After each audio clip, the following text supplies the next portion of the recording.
tuntutan reformasi Polri kini semakin menguat pasca unjuk rasa akhir Agustus lalu.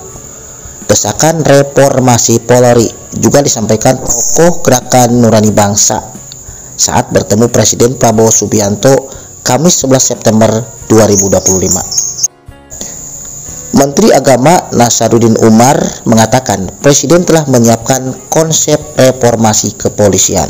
Harapan-harapan yang diminta oleh teman-teman itu juga malah sudah dalam konsepnya Bapak Presiden. Jadi istilahnya tadi itu gayung bersambut ya.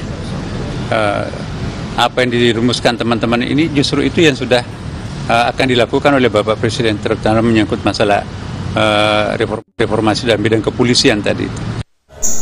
Tim Berita 5 mengabarkan.